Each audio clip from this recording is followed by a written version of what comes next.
What's up, everybody? Welcome back to The Run with Manny Wilson. Now, look, I just wanted to get at y'all real quick and tell y'all about this man, LeBron James. First, we all know that he's the greatest player in today's game. It's arguable with him and Kevin Durant. I like Kevin Durant better, but that's out the question. That's not the topic I'm going into. I'm here to tell you that LeBron James will finish his career as the all-time leader in points in the NBA. It's going to happen. I broke down, I did the math, and I looked at the numbers, and as I looked at the numbers, I couldn't help but to think, like, okay, look, it's actually way more possible than what it sounds like. It's a big gap in there when you first think about it, and when you first look at the number or the amount, the total of points. It's a big gap. Don't get me wrong. It will throw you off, and because it definitely threw me off, but I'm about to break it down really quick. I'm going to stop talking about it. So, Kareem Abdul-Jabbar, he's number one on the score list with about 38,000 or 38,387. He's leading. Karl Malone is right below him, 36,928, and then it goes down and down to LeBron James, which is at 31,425. So I looked at the LeBron's stats where he is at 5th right now, and I looked at Kareem Abdul-Jabbar where he's at number 1, and I'm like, okay, 38,000, 31,000 is roughly a 7,000 difference in points. And I'm like, okay, that's a lot of points. I'm not, it does seem outrageous at first, but I'm not going to say LeBron is going to get it done because he's the most talented, the best scorer. None of that is literally none of that. One is based on longevity. I believe LeBron will still be able to continue out his contract and be healthy for these next 4 years that he's in LA. But as I broke down and did the math, I said 7,000 point difference. LeBron is in LA for 4 years guaranteed. 82 games in the season. Oh, I didn't even include the playoffs when I did this math, but 82 games in the regular season. So LeBron, if he was to average 21 points per game for the next 4 years, he will pass Kareem Abdul-Jabbar. It's going to happen. And this is without the playoffs, and this is not even including his 5th year option that he has with LA. And if he would, about time he's in his 5th year, because I know he's going to be in the playoffs for the next 4. About time he's in that 5th year, he's going to be cruising, just adding on to the amount of points. Now, when he finally does pass Jordan, Kobe, Karl Malone, and Kareem Abdul-Jabbar, media is going to break it away.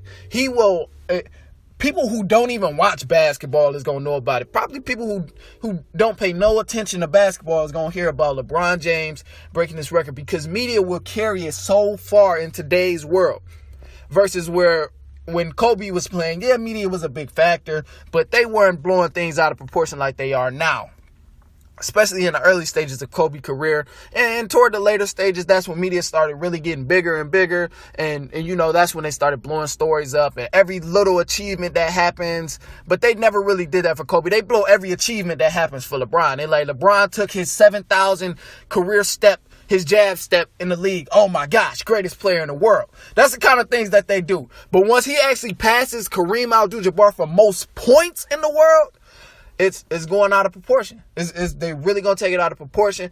And Kareem played about he played about 20 seasons, 21 or something like that.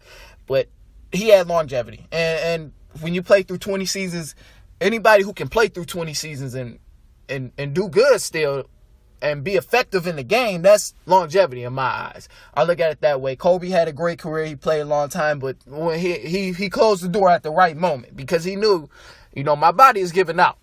But LeBron, he's been a tank forever. When he first came in the league, we like, okay, well, we don't know how long he going to be able to keep this play style up of playing aggressive like this and taking the bangs and the beat downs like that. And even though they wasn't huge beat downs, but he definitely got hit a lot. And he's a big dude. So everybody mostly criticized him about that. Like, look, I don't know how long he's going to be able to play with this type of play style.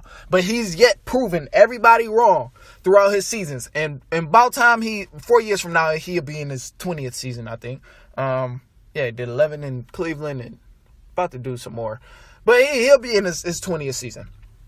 And about time that hits, if he continues to stay healthy, he puts a lot of money in his body every season, every off season. He always takes care of his body. But if he continues to stay healthy and keep going on his longevity route, then it's no doubt that he's going to get it. 82 games, 21 points per game, not including the playoffs, not including a fifth-year option.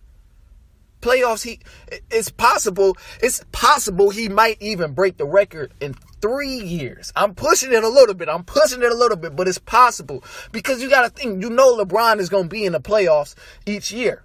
Each out of the 4 years, he's going to be in the playoffs. And we're not talking about finals trips. We're not talking about semifinals. We're not talking about any of the 40 pieces he might drop. None of that. I'm not including any of that. It's just a solid 20 points per game, 82 games. And if he decides to drop 40, 50, like he did, he dropped 50 the other day against Miami. So there's no telling. It's very possible that he's going to break the all-time scoring record and pass out Kareem Abdul-Jabbar. It's possible. And I want y'all to know I'm the first to say it right here on The Run with Manny Wilson. Be sure to follow me on Twitter @_Manny30. And you all have a great day today.